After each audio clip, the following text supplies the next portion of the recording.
خلينا ناخد القصيدة اللي انت كاتبها حديثا. هي بتتكلم عن ايه؟ هي بتتكلم عن فكرة عادي ان واحد يحب واحد اكبر منه في السن. ليه المجتمع يقف او ليه عرف المجتمع يقف ضد الرغبة دي؟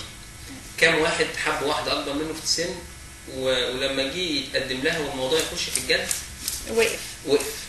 فليه يعني ايه الفكرة؟ بس طبعا بطريقة عامة. اتفضل يا القصيدة اسمها تفاح، ودي هداء مني للحدوث الشبابية السبت.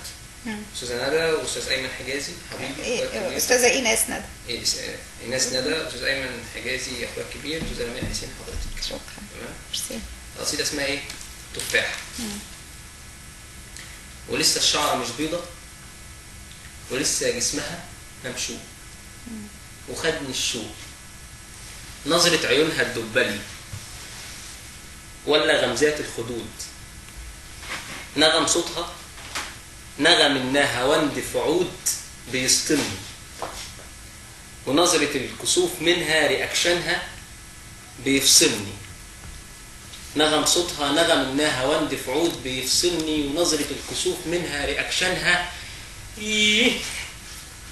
وعارف انها اكبر بكبشة سن فوق سني، وعارف ان مولدها في الدنيا قبيل مني ومش بايدي، غصب عني ومش ذنبي ان جيت بعدك تقومي تبرري بعدك تغرغر الدموع في العين، ومش ذنبي ان انا صغنون فمش نافع نكون حبيبين، ومش ذنبي ان واد طيب شايف الدنيا بالطيب ومهما الناس دي هتعيب، فمش ذنبي اني تمانيني وانتي مواليد 70.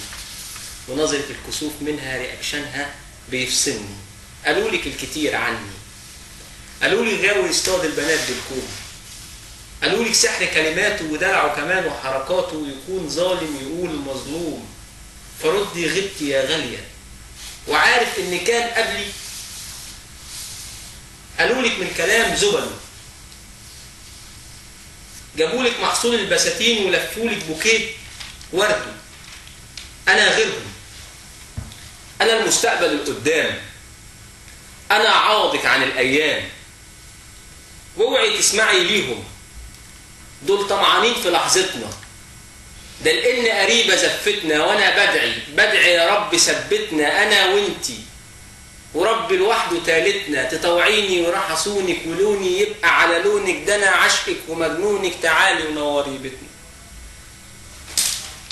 بحبك قد بحر الله، بحبك قد بحر الله، وجاي فاضي لا حلت قصور ولا اطيان، لا مال ولا جاه، لكن فاتح ليكي قلبي تعبي منه حنيه، يكون زادك في وقت الجوع في عطشك، ابقى انا الميه، انا حبي بيتدلدل على حسنك، يشعك نور يشعلك احلى قصيده عاميه، يا حته من السما ليا يا مهديه، لميني من نفسي ما تبحتريش فيا، فمستغرب تعيش ازاي على ارضي ومكان الجنه يا حوريه، وعارف انك ما انتيش قتيله في حبي، لكن اسمحيلي ابقى رومي ولو دقيقه، واسمعي مني الحقيقه، واسمحيلي افشي سر كتم جوايا ليلاتي، افشي سر كتم جوايا ليلاتي. انتي اعظم ما في حياتي، انتي اجمل ما في حياتي، انتي اعظم ما في حياتي. وعارف انها اكبر بكبشة سن فوق سني، وعارف ان مولدها في الدنيا قبيل مني ومش بايدي، غصب عني ومش ذنبي ان جيت بعدك تقومي تبرري بعدك تغرغر الدموع في العين، ومش ذنبي ان انا صغنون فمش نافع نكون حبيبين، ومش ذنبي ان واد طيب شايف الدنيا بالطيب ومهما الناس دي هتعيب، فمش ذنبي اني تمانيني وانتي مواليد 70.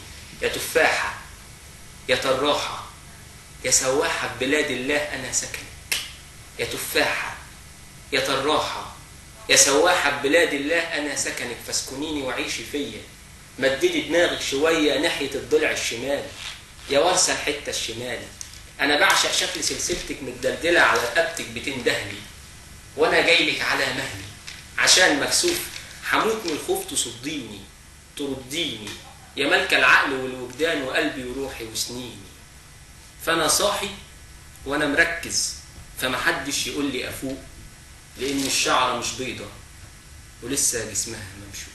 تفاحة. حلو قوي.